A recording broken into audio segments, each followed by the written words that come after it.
अस्सलाम वालेकुम नाज़रीन। आज 29 अक्टूबर है और तो 29 अक्टूबर को पूरी दुनिया के अंदर वर्ल्ड स्ट्रोक डे मनाया जाता है। पूरी दुनिया के अंदर आलमी दिन और आलमी यौम बराए फालिज इसको मनाया जाता है।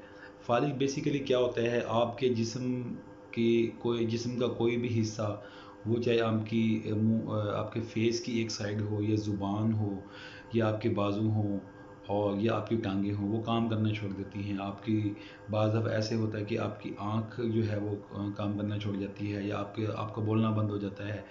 आपकी जो एक साइड की लेफ़्ट या राइट वो टांगें या हाथें वो काम करना छोड़ जाती हैं। तो इसके पीछे वजूहात क्या होती हैं? इसके पीछे जो वजूहात होती हैं वो बहुत सारी हैं। जो मोटी मोटी हाईलाइटेड जो कॉजेज़ हैं मैं आपके सामने बताता चलता हूँ। उसमें जो सबसे पहले टॉप पे है वो है हाइपरटेंशन। ठीक है, हाइपरटेंशन, ब्लड प्रेशर का ज़्यादा होना, ओबेसिटी, मोटापा। मोटापे की वजह से आपके जिस्म के अंदर चर्बी बहुत ज़्यादा होती है, जिसकी वजह से हाइपरलिपिडेमिया होता है। आपके जिस्म के अंदर और आपके खून के अंदर चर्बी की मिकदार बहुत ज़्यादा होती है। और इसके अलावा smoking is the leading cause in causing जो है पैरालिसिस, या हम इसको स्ट्रोक कह लें, वो इस्कीमिक हो या हेमरेजिक हो। इसके अलावा डायबिटीज़ होगी, फैमिली हिस्ट्री हो गई, tension. Tension is also one of the cause in causing जो है स्ट्रोक। तो ये सारी कॉजेज़ हैं, मैंने आप लोगों को बता दी, जिसमें ब्लड प्रेशर है, स्मोकिंग है, डायबिटीज़ है, मोटापा है, हाइपरलिपिडेमिया है। इसके अलावा और भी बहुत सारी कॉजेज़ हैं जो कि मेडिकल पॉइंट ऑफ व्यू से अहम हैं, और वो आप अगर डेप्थ में जाएँ तो उनका बताना यहाँ मुनासिब है। वैसे उनका बताने की ज़रूरत नहीं है, लेकिन जो आम लोगों के बताने के लिए लाज़मी है वो मैं आप लोगों को बतला दी हैं। अब मैं आप लोगों को बतलाऊँगा कि जो फालिज है उसकी कितनी अक़साम होती हैं। फालिज की बहुत सारी किस्में हैं।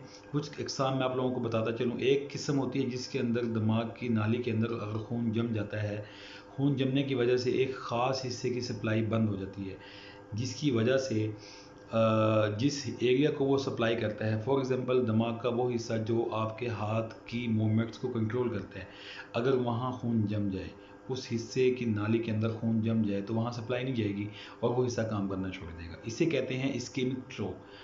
इसी तरह एक जो किस्म होती है वो है हेमरेजिक स्ट्रोक, जिसे हम हेमरेज हो गया, ब्रेन हेमरेज हो गया, जिसे लोग आम तौर पे बोल देते हैं। वो क्या होता है, उसके अंदर खून की नाली लीक हो जाती है, फट जाती है ब्लड प्रेशर ज़्यादा होने की वजह से, या बहुत सारी जो वरासती बीमारियाँ होती हैं उनके अंदर भी ये बीमारी पाई जाती है। ब्लड प्रेशर ज़्यादा होने की वजह से भी हो जाता है, या किसी दवाई के इस्तेमाल की वजह से भी ये रग फट सकती है। खून पतला करने वाली दवाइयाँ होती हैं। इसके अलावा और भी बहुत सारी कॉजेज़ हैं ब्रेन हेमरेज की। दूसरी किस्म ये थी। इसके अलावा जो आपकी जो फालिज की इकसाम होती हैं वो किसी ट्यूमर की वजह से भी हो सकती है, कि आपके दिमाग के अंदर रसोली हो, कोई सोजिश हो, या ब्रेन एब्सेस हो सकता है। आपके दिमाग के अंदर कान के ज़रिए या नाक के ज़रिए कोई इन्फेक्शन फैल जाए और वो दिमाग के अंदर जाके एक जो है स्वेलिंग, एक सूजन जो है वो पैदा कर देती है, जिसकी वजह से कुछ ख़ास हिस्सों के अंदर उसका प्रेशर इफ़ेक्ट जाता है, जिसकी वजह से फालिज की अलामत आपके अंदर आना शुरू हो जाती हैं। अब मैं आपको बताऊँगा प्रिवेंशन कैसे है, करना क्या होगा हमें। जो इसकी कॉजेज़ हैं वो हमें उनसे बचना होगा। सबसे पहले मोटापा। मोटापे के लिए हमें क्या करना होगा, अपनी डाइट चेंज करनी होगी। डाइट के अंदर हमने हेल्दी डाइट लेनी है, उसके अंदर फ्रूट्स का इस्तेमाल है, सब्जियों का इस्तेमाल है, पल्सेस दालों का इस्तेमाल है, और आप प्रोटीन ले सकते हैं, लेकिन आपने फैट डाइट नहीं लेनी जिसमें पराठे, कोल्ड ड्रिंक्स, मीठा। इसके अलावा बहुत बाज़ारी ख़ुराक हैं जिनके ज़रिए आपका मोटापा ज़्यादा होता है, तो मोटापे से आपने बचना है। ओबेसिटी और हाइपरलिपिडेमिया, चर्बी का ज़्यादा होना खून में, ये is one of the leading cause of stroke. दूसरी जो वजह है वो है ब्लड प्रेशर। ब्लड प्रेशर अगर किसी को है या किसी को नहीं पता तो हमें हमें ब्लड प्रेशर लाजमी चेक करवाना चाहिए। एवरी मंथ, एवरी ईयर हमें अपना चेकअप जो है लिपिड प्रोफाइल लाजमी करवा लेनी चाहिए, कि हमें हाइपरलिपिडेमिया है उसकी वजह से क्या हमें ब्लड प्रेशर तो नहीं होगा, क्या हमारा खून में चर्बी की मिकदार ज़्यादा तो नहीं होगी। तो ये हमें रेगुलर चेकअप करवाना चाहिए, ब्लड प्रेशर का भी और लिपिड प्रोफाइल का भी। तो मैं आप लोगों को बता दिया कि फालिज से बचने के लिए हमें अपना रेगुलर चेकअप करवाना होगा, ब्लड प्रेशर का, लिपिड प्रोफाइल का। हमें मोटापे से बचना होगा, हेल्दी डाइट इस्तेमाल करनी होगी। हेल्दी डाइट में मैंने आप लोगों को बतला दिया कि सब्ज़ी फ्रूट का इस्तेमाल, दालों का इस्तेमाल, बाज़ारी खुराक से परहेज़ करना है। घर में जो खाने पकाए जाते हैं वो खालिस होते हैं और उनके अंदर जो है इम्प्योरिटीज़ जो है ना खालिस चीज़ें बहुत कम होती हैं। और ऑयल का इस्तेमाल, कोलेस्ट्रॉल फ्री ऑयल का इस्तेमाल घरों में किया किया जाए, जिसकी वजह से कोलेस्ट्रॉल हाई नहीं होता। और कोलेस्ट्रॉल हाई ना होने की वजह से ब्लड प्रेशर कंट्रोल रहता है, आपके मोटापे पे आपका कंट्रोल रहता है, और वो आपको प्रिवेंट करता है एट दी एंड बहुत सारी बीमारियों से, जिसमें फालिज भी एक बीमारी है। स्मोकिंग से परहेज़ करना होगा। जो स्मोकिंग करते हैं उनको आहिस्ता आहिस्ता इस आदत से छुटकारा पाना होगा, क्योंकि स्मोकिंग की वजह से जो आपकी जो शरियानें हैं, जो खून की रगें हैं, खून की नालियाँ हैं, वो सख्त हो जाती हैं। उनके अंदर वो जो कैपेसिटी होती है हाई ब्लड प्रेशर को बर्दाश्त करने की, वो कम हो जाती है। एट द एंड क्या होता है, अगर नाली बर्दाश्त नहीं करती तो प्रेशर आगे जाता है, और जहाँ उसका आखिरी एंड होता है वो फटना शुरू हो जाती है, वो लीक होना शुरू हो जाती है। उसकी वजह से ब्रेन हेमरेज कॉज हो जाती है। इसके अलावा जो कॉजेज़ होती हैं वो मैंने आप लोगों को बताई, कोई इन्फेक्शन हो सकता है, कोई ट्यूमर हो सकता है। तो regular body checkup, regular body profile हमें हर साल अपना करवा लेना चाहिए, ताकि हम जो है अवेयर रहें कि हमें कोई मसला तो नहीं है। फॉरेन कंट्रीज़ में ये ट्रेंड होता है कि उनकी हेल्थ इंश्योरेंस होती है, और उनके फिजिशियन जो फैमिली फिजिशियंस होते हैं वो regularly every 6 month, every 4 month या 1 साल के अंदर तो लाजमी वो complete body profile blood test के थ्रू और इमेजिंग के थ्रू करवाते हैं। और ये ट्रेंड पाकिस्तान में भी अगर कोई अफोर्डिंग है तो उसको हर साल अपने टेस्ट वगैरह through blood test, through imaging करवा लेने चाहिए, ताकि हमें पता लग जाए कि हमारे अंदर कोई ऐसी बीमारी जन्म तो नहीं लेगी जो कि अचानक अपने आसार ज़ाहिर करती है और फिर वक़्त नहीं होता। How to investigate a stroke, patient with stroke, patient with paralysis. उसमें जो सबसे पहली चीज़ है वो हिस्ट्री एंड एग्जामिनेशन, जो कि फिजिशियन जब पेशेंट उसके पास आता है चेक करवाने तो वो सारी चीज़ें चेक करता है, उसके अंदर अलामात, साइंस, सिम्टम, सारी चीज़ें उसके अंदर देखता है। उसके बाद जो उसके सबसे जो अहम टेस्ट है वो है सीटी स्कैन, सीटी ब्रेन प्लेन। इसके अलावा ब्लड प्रेशर की मॉनिटरिंग होती है, सीटी ब्रेन प्लेन करवाया जाता है। इसके अलावा और भी एडवांस जैसे जिसमें एमआरआई है, एमआरआई विद कंट्रास्ट है, बहुत सारी टेक्नोलॉजीज़ आ गई हैं जिनके थ्रू इन्वेस्टिगेट किया जाता है स्ट्रोक के पेशेंट्स को। आखिर में आप लोगों को बतलाऊंगा कि फालिज का इलाज कैसे किया जाता है।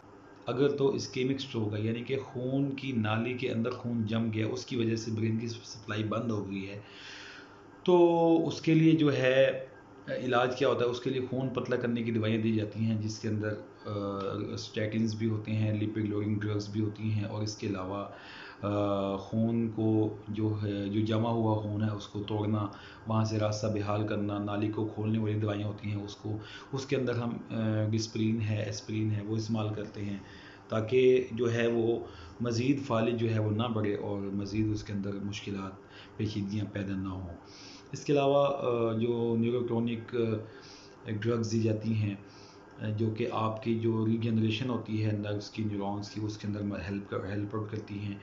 और इसके अलावा आपको जो है विटामिन B12, विटामिन B6 दिया जाता है, जो कि उसका भी यही रोल होता है कि वो जो रीजनरेशन होती है और रीन्यूअल होता है, रिपेयर होता है नर्व्स का, उसमें हेल्प करता है, और काफ़ी जल्दी जो वीकनेस होती है उसके अंदर इम्प्रूवमेंट आ जाती है।